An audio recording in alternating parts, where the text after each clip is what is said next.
Hello everyone, welcome to a brand new episode of the Sports Insight with your host Alamdar Khan. And yes, as you know, we give you sports information from all across the globe.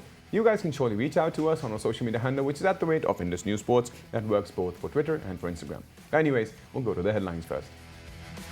And yes, from the world of Kashmir Premier League, it is all set to begin today in Muzaffarabad Cricket Stadium.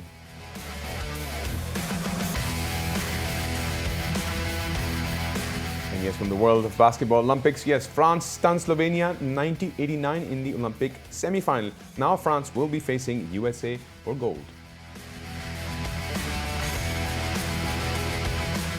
And yes, in terms of men's hockey in Olympics, Belgium claims their first gold in men's hockey after win over Australia.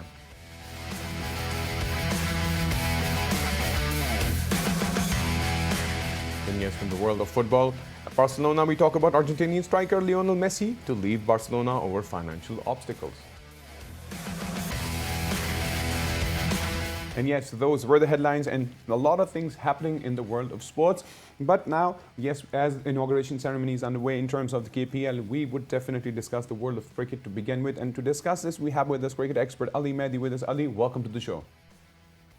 Thank you for having me. Great. So, Ali, first things first, we'll start off with obviously KPL finally coming to life. And, there were too many questions, too many, situation scenarios created for it. But I think ultimately it is a sports and we all want to see the best of sports and the best of sportsmen out there. Yeah, and that's why I think the KPL is so important right now. The Kashmir Premier League. Most recently, it's the first time this is taking place, and there are a lot of stakeholders actually for this tournament too. It's a new concept. It's taking place at Muzaffarabad Cricket Stadium. It's a beautiful cricket stadium. I myself have been there, and we're going to have a lot of competitive cricket over the next 11 to 12 days, I believe. And the best thing about this tournament is actually it's that you have a lot of competitive teams. You have ex-cricketers, world champions, ex-world champions, to a lot of good cricketers coming in. And it's going to be a festive occasion, carnival over there. And I can promise you there's going to be a lot of competitive cricket over the 11 days. Don't get me wrong, it's going to be, I think it's going to be a fun-filled 11 to 12 days. Right. And talking about festive part, to be very honest, I was discussing with one of the bowling coaches yesterday, and he also mentioned that there's so much of raw talent, not only in Kashmir, but the outskirts of Kashmir. And a lot of people who have joined the team have had their sessions internationally. All the Kashmir people who were settled abroad, they even gave their trials and they managed to get into the team. And I think this is surely going to be a big step up. Why? Because Pakistan surely needs, eventually we need good talent, and if we find good talent, I think we can obviously step up our team to a better team. And the best thing about this league is that we most recently had the PSL, and the PSL has become into a mature franchise product over the past 5 to 6 years. But now we have the Kashmir Premier League. This gives a good opportunity for youngsters to come into the mix, and they'll be playing against with world-class cricketers, with retired players too.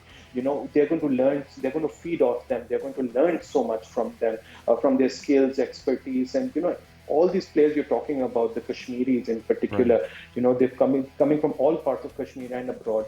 I mean, it's going to be a huge talent pool which is going to come into the mix over here. They're going to mix themselves with the ex-cricketers to the retired cricketers too. And I can promise you that it will only be beneficial for Pakistan cricket in the future. Right. Anyways, the first match is between Mirpur Royals and Rawalakot Hawks. Let's hope all goes well. I would also want to jump into the next series that is still underway. We're talking about Bangladesh versus Australia. It has been an interesting series. Why? Because I think finally Bangladesh is making their comeback in terms of how they have still managed to be on the lead. They're still leading, and today obviously there will be the third match. But how do you see them evolving? Why? Because we also know that the T20 World Cup is round the clock, and it's coming very soon, and I think all the teams are finally getting ready. I think it's been a phenomenal effort by Bangladesh. I mean, they've been brilliant. The way they actually completely demolished the Aussies at home in the past two T20s, which took place a few days ago. Two back-to-back T20s, bamboozled them with spin, batted very well, difficult conditions, and they got over the Australians too. The Australians haven't really had much of an opportunity. Right. The best thing about the Bangladeshis is that they're actually sticking to their guns over here. They are this they are actually, what they're doing is that they're playing extremely well. They're working with spin. They're batting very well, and in difficult conditions, they've managed to beat the Aussies. They've made a mockery of the Aussies, and that's what you want. And going forward, we have to remember one thing, and that is the World T20 Championships is taking place in the UAE and Muscat, Oman. So, I mean, right now, the Bangladeshis could be real dark horses because they're very good in these conditions. And on their day, in these conditions, they can beat any team in the world. Absolutely, and we surely would want to see the in-depth analysis of how things flow for them. And yes, all the teams are surely preparing themselves on these grounds. Why? Because it is going to be UAE and Oman, and I think these conditions are surely going to be of an edge for them. I would also want to discuss a bit overview of Pakistan versus New Zealand. That is a big, I think it's a big achievement for the country itself, having the Kiwis on board to our country. So how do you see that developing? And I think the first ODI starts on the 17th of September. So it is a major step in terms of having guests over a team like New Zealand who are coming here after 18 years. I mean, I actually, one of my earliest memories is New Zealand touring Pakistan in '96 and 2002. In fact, the last time they actually came to Pakistan in 2002, I covered that series, and it was Pakistan played extremely well, won the one-day series 3-0 in 2002. Shoaib Akhtar was on fire. We had legends of the game, and then we won the Test series 1-0. After which the second test got abandoned, in which Inzamam actually hit a triple century. So it's a very unique tour taking place. It's a big fact, and you have to give credit to PCB. They've gotten the World Test Championship team, the World Test Championship winners to come and play in Pakistan. And for them to come after 18 years, it's a marvelous achievement. I think it's going to be a phenomenal series. You have a one-day series and you have T20s taking place. I can't wait for it. And I think every Pakistani is extremely excited because now with the likes of New Zealand coming, I think we pretty much have to, cricket has come home and Pakistan can attract any team in the world to its shores. I think you're absolutely right, and I think them coming here will surely, hopefully, give us an edge as well in terms of learning that how do they perform. Because if you remember, our series with them wasn't really fruitful when Pakistani team went to New Zealand. But obviously, during those times, there were a lot of Corona situations. But we only managed to win just one T20. But how do you see them playing on our fields, on our grounds, and our conditions? I think it would be a big challenge for them. They are heroes at home. They have beasts at home. And yes, Pakistan lost the series 2-1 away in the T20 series, and then lost 2-0 and got demolished in New Zealand. But in Pakistan, in home conditions, on dry wickets, Pakistan are a different kettle of fish, and they are going to be a huge proposition for the Kiwis. And going forward, I do think that Pakistan now, since they've actually they played in England. They've had they've actually had experience now playing in England. They've just most recently they've beaten West Indies. Coming at home, I think they should have the upper hand against the Kiwis at home, and they should win both the ODI and T20 series, especially preparing for that World Cup, World T10 World Cup, which starts in UAE and Oman in October. Right. I would also want to discuss a bit overview of what is happening in England. Yes, I would also want your knowledge, in-depth analysis of England versus India. And I think India has, surprised the world again in terms of, making sure that, they bowled out England for 183. And right now, obviously, India is following up with the trail. So how do you see that series going underway? And I think there's so many series happening. So I think this was also a must to discuss. Well, it's the first match of the new World Test Championship cycle, between 21, 22, 23, and a lot of expectation from this series too. This is the first time that the Indians are actually favorites going into this tournament because the English have a lot of injuries. They have a lot of players not playing this time. So the Indians have started off favorites. Let's not forget they were runner-up in the World Test Championship, and after losing the toss, they bowled first in overcast conditions. They made the most of the conditions. And their bowlers bowled extremely well. I mean, getting this length right, and making the most and exposing this brittle English batting lineup. The English managed to only get 188, where the England actually went merry against their batting lineup, the likes of Thakur, the likes of Bumrah. Bumrah was brilliant yesterday, and Bumrah, and then Shami, Siraj. Right. They were phenomenal. They managed to get them out for 188 in England's own conditions at Nottingham. It was a phenomenal affair. And for the Indians to come out and bat at 125-4 in testing conditions, to survive that onslaught. I think the Indians have done well right now, but we'll have to wait and see what the English have, because this is the sort of wicket where once you get your mojo going, Right. the English can actually roll over the Indians if they get into that rhythm, and actually if they manage to. If they can limit the Indians to at least 200, 250, 220, we have a game on our hand. Otherwise, if the Indians go above 250, I think the Indians are hot favorites to actually take this test match, weather permitting. Well, let's hope things go well in terms of this. Well, to be very honest, I think things will develop with time. And, there's so many series happening. And I think all the teams out there are currently preparing themselves, not only for these current tournaments, but truly preparing themselves for the T20 World Cup after all. Thank you so very much, Ali Mehdi, for being a part of the show and discussing the in-depth analysis from the world of cricket with us. Thank you.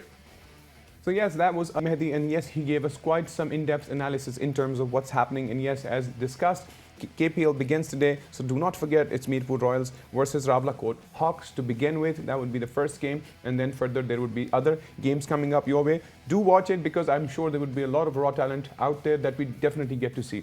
Anyways, guys, what we'll do is we'll take a quick break. Once we get back from the break, there is more coming in from the world of sports. See you guys after the break.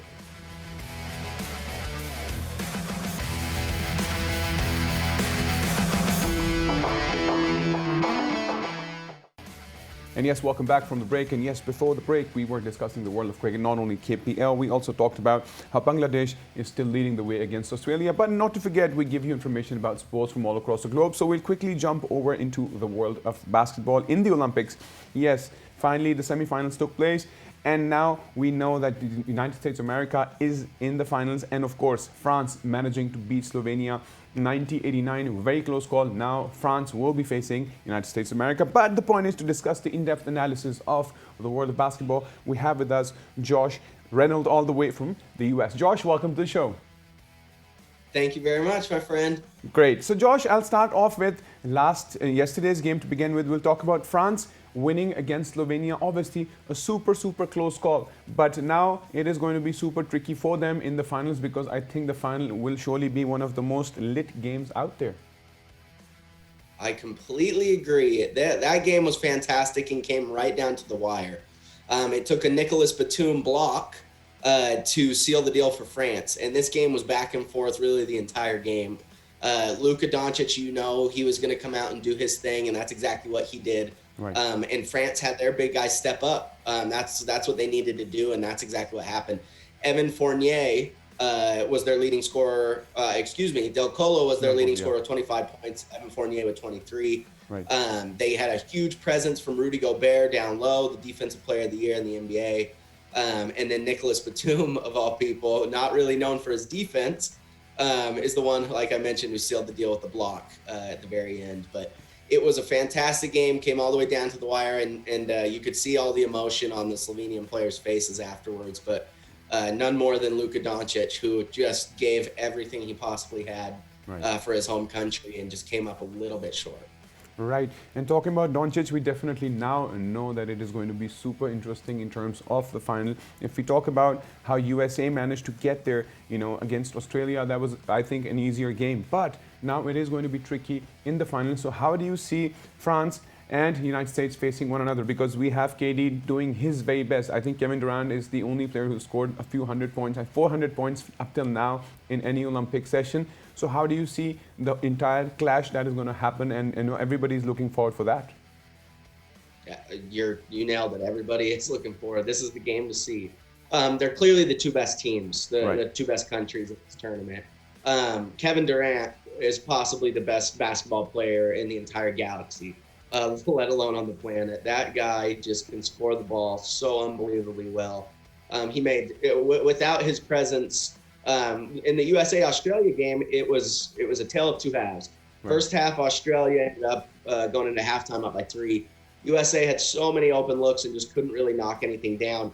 Kevin Durant was the only one who had anything offensively and made some big shots that really kept them into the game. They made a late push at the end of the first half to cut it to 3. Right. And then it was just a blowout. But it was all led by Kevin Durant.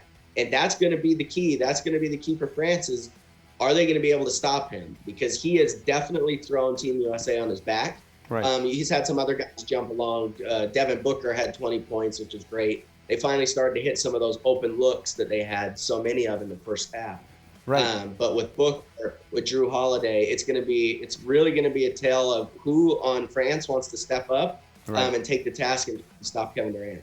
Right, and if we go back into the preliminary rounds, if I'm not wrong, because it was France against USA, because US lost only one game, and the world was what happened to Team USA, and then they made a comeback. So how do you see them now facing the same France again? So I think it will be very interesting to see how they manage to maybe formulate a plan by which they can maybe get the goal for US. Yeah, of course. It's going to be, U.S. is going to, I'm sure, watch a ton of film on their first game against France that they ended up taking the loss with. Right. And make some huge adjustments. Again, that first game, it was kind of opening game. If you remember, Drew Holiday, Chris Middleton, Devin Booker, they all showed up almost hours before the game coming back from the NBA Finals. So you can really sense now Team USA is in a rhythm. And again, if they hit shots like they did, nobody's going to beat them. But they for sure are going back to the drawing board and making some big necessary changes from their first game against France. But then you look at it from the France perspective, I'm very curious to see what they're going to do. As I mentioned, it's going to be interesting to see who steps up and takes on the task of guarding Kevin Durant. I expect they put Rudy Gobert on him a lot, obviously being the reigning Defensive Player of the Year. But France is they're a great team. I mentioned this after I was on after the first game. Right. But France, these guys have played together since they were like 10 years old.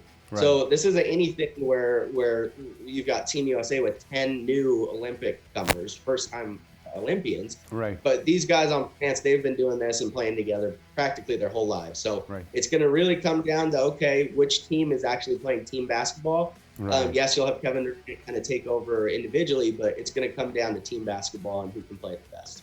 And I think we did mention and we did discuss this entire perspective of having and gelling in together, because that was the initial schedule in terms of, obviously the team was new, there were 10 different people, and they did not have that chemistry. But I think right now they have finally managed to get there, to get that chemistry done for Team US, and I think it surely will prove itself once we get to see the final.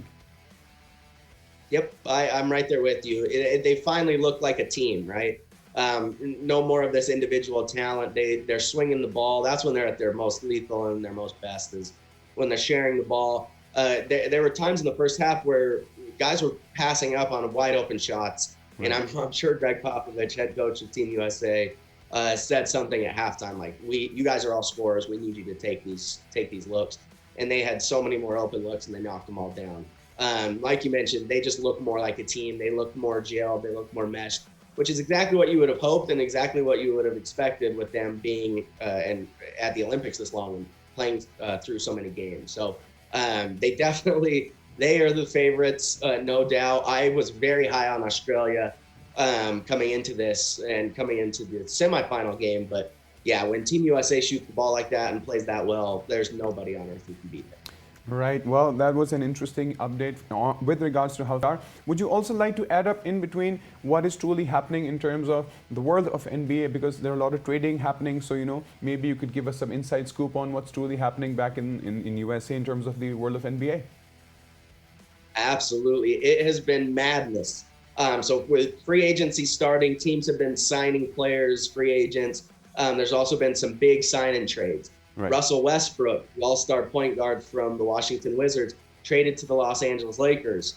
You've got Chris Paul, who ends up re-signing and staying in Phoenix. But that one's really interesting. That's a big get for the Phoenix Suns, because part of you has to wonder, if the Lakers don't end up trading for Russell Westbrook, maybe does Chris Paul leave Phoenix and go play with his friend and longtime friend LeBron James, and try to win a ring. So he re-signs in Phoenix. Kyle Lowry, all-star point guard up in Toronto, who's practically played there his whole career. He ends up with a sign-in trade. He's in Miami now. Right. And Miami makes some huge moves. They signed PJ Tucker from the champion Milwaukee Bucks. Right. They re-signed Victor Oladipo. They are going to be a scary team coming out of the East. And then you look at the Brooklyn Nets. Patty Mills, the Australian point guard who's had an unbelievable Olympics, he ends up signing a deal to play with the Brooklyn Nets, which just makes them even scarier. If they come back healthy, it's going to be a wrap. There were many players. We're just hoping that all the teams have that balance in terms of getting signed up. But anyways, Josh, once again, thank you for being a part of the show and discussing the world of basketball with us. Of course, thank you for having me again. Always. So that was obviously Josh and his in-depth analysis in terms of what's truly happening in the world of basketball. And yes, not to forget that tomorrow we have a game, France versus the United States, and they're actually out there for the gold. Let's see who actually wins. Anyways, we'll give you more update in terms of what's happening and those who have gotten the gold by now. Yes, we're talking about Olympics men's hockey. Remember, we did discuss that there was this match that was supposed to happen, Belgium versus Australia, and they managed to win the gold. Yes, Belgium finally beat Australia in a penalty shootout, 3-2. And in terms of penalty shootout, I think it's technically one of the most difficult things because there's a lot of pressure. In terms of the game itself, it was 1-1 draw to begin with, but ended up being 3-2 in the penalty shootouts. So Belgium finally managed to win their first ever men hockey title. So we wish them the very best in terms of that, and this is how it works in terms of getting the gold for the country. Another major update in terms of the world of football. Yes, we're talking about Barcelona. Yes, Barcelona superstar Lionel Messi is to leave Barcelona over financial obstacles. If you look back into how things were, he was trying to cut down his deal, but in terms of the financial perspectives that were initially, it was announced on the newspaper as well, and there was a long debate in terms of the amount of money that he was getting, but then was told, no, he'll still be a part of the team. But now it is coming to a point of, separation for Barcelona. Messi will leave despite both the parties have been reaching an agreement. I think this had to come anyways, and he is reported to sign. We all knew that he was signing a 5-year deal. But I think in terms of the financial obstacles, that did not happen. And I think all the individuals and fans out there would surely be upset in terms of, how this came to what it is right now. But anyways, his contract is due to expire, was expired on the 30th of June 2021. So anyways, we wish him the best. Let's see who can truly afford to get Messi on board on their team. Anyways, guys, this is pretty much it from the world of sports. If you want to reach out to us, you can on our social media handle, which is @Indus News Sports. That works both for Twitter and for Instagram. Till then, take good care of yourself, and bye-bye.